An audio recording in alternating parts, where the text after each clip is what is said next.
pinaigting na kampanya laban sa terorismo, isang dating miyembro ng Communist Terrorist Group ang kusang nagbalik loob sa pamahalaan sa bayan ng Bagcao, Cagayan nito lamang buwan ng Nobyembre taong kasalukuyan. Kusang sumuko si alias Rene, 31 taong gulang, magsasaka at residente ng nasabing bayan. Inihayag ng puo ng panayam na ang nasabing miyembro ng Communist Terrorist Group ay na-recruit at pumasok bilang miyembro ng New People's Army noong 2013. Sumailalim si alias Rene sa isang buwang mahigpit na pagsasanay sa Pateng Gonzaga sa ilalim ng Henry Abraham Command at dumalo sa serye ng mga lektur tulad ng Individual Combat Technique, Batayang Kursong Pangpartido, Batayang Kursong Pang-Opisyal at Demokratiko Revolusyong Umili kasama ang iba pang miyembro ng NPA. Matapos pakumpleto ang nabanggit na pagsasanay at lektura, nanumpa siya at ibinigay ang kanyang pangalan bilang Rene.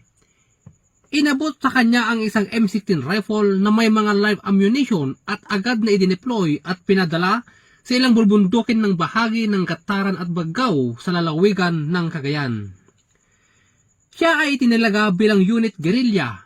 Dagdag pa, ibinunyag ng nasabing personalidad na nakasagupan niya ang tropa ng gobyerno sa barangay Mabirbira, Gataran, Cagayan.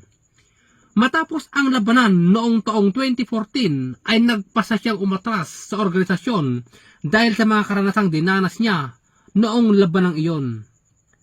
Sa kalaunan, dahil sa madalas na pagbisita sa barangay ng mga kapulisan at sa tulong ng mga opisyal ng barangay, kusang loob niyang isinuko ang sarili sa kapulisan at niyakap ang programa ng pamahalaan.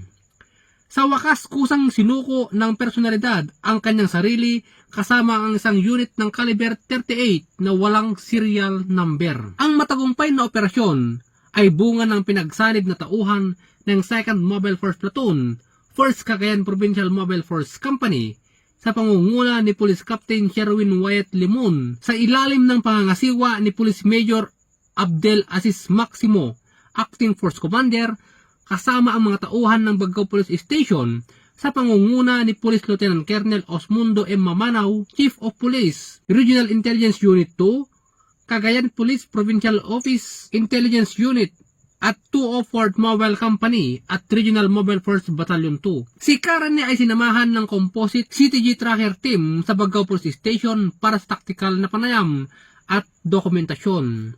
Ang Bagcao Police Station kasama ang iba pang unit ay aktibo sa pagsasagawa ng mga aktibidad na naglalayong wakasan ang insurhensya sa kanilang nasasakupan at hindi na makapambiktima pa ang mga membro ng Communist Terrorist Group.